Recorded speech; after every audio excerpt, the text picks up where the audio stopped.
by Thomas Kuhn called The Structure of Scientific Revolutions. I knew that you would know this book too. It's a classic. And Kuhn introduced the term paradigm in that book from 1962, I believe. And what he argued is that it's kind of what I was saying earlier, where progress is not linear, it jumps. Kuhn said this, that we develop more and more information that gives us a new paradigm, a new way of understanding the world. And it happens in the form of a revolution.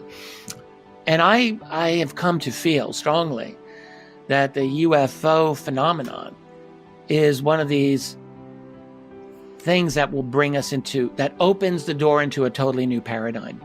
It's a revolution. We're not fully grasping all of the implications of that, but it's there.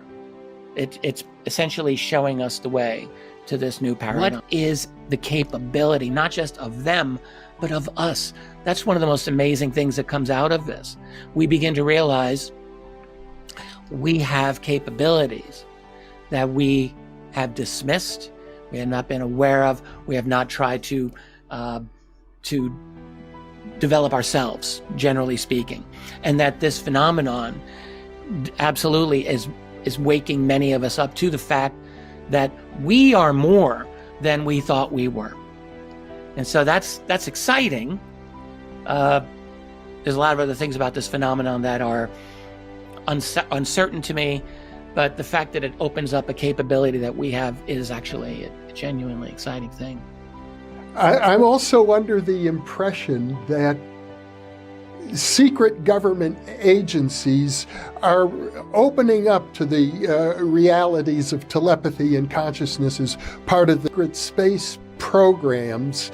The way I envision it, if there have been multiple crashes of vehicles, the government is going to assign, I would imagine, a variety of entities, some within the government and some within private corporations, to explore, reverse engineer, if possible, these vehicles. And I'm inclined to think that these various projects centered around different retrieved vehicles might not even be aware of each other.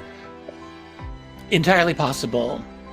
I had a conversation not that long ago, a couple of years ago, with retired CIA official Dr. Christopher Green. And he was quite enlightening. He's a brilliant man. And he simply pointed out to me, said, look, when you're talking about space, he said, oh yes, there's a lot going on out there. And it was his opinion that the majority of that stuff is corporate, of the advanced craft are corporate, not even officially military. There may be relationships there, national security protocols that they must follow, very likely, but corporate. And to your point, are they all aware of each other? So you think back a couple of years ago when the Davis-Wilson notes came out, and that's notes by Dr. Eric Davis and his conversation with Admiral Thomas Wilson. When those notes came out in 2019, I happened to be for a little while there at part of the center of that controversy, because I was initially, I think, the only significant person in the UFO field to definitively give them strong support, because I knew for a fact that those notes were real. And they have since been fully validated, in my view. But if you read those notes, Wilson tells Davis back in 2002 that the gatekeepers of the program that he was denied access to, which were all private contractors, the corporate attorney, the program manager, and the security manager of the program, said to him that we have an intact craft, not made by man, not of human hands, not from this earth. And that they had been struggling to understand it and to replicate it. That was the main message they gave him. Now that's an interesting point. Now, do we believe this? Is it true that the black budget world has made little to no progress in advancing along these lines? I don't believe that. And I do believe that those individuals lied to Wilson. I don't think they were telling him the truth.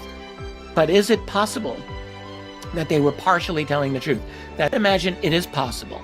And that, as you were suggesting, there could be, and probably are, multiple programs that make it much more difficult to make progress in, but that from a security point of view might be mandatory and necessary. By the way, Dr. Eric Davis, in his own way, multiple times has sort of given credence to this line of thought.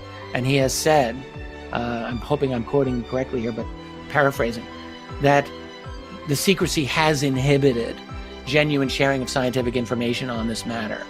And I think this is what we are seeing potentially, yeah. Well, it may be the case that the government figures that competition increases the possibilities of success. Yes, I think so. And but I think probably their number one concern is maintaining security.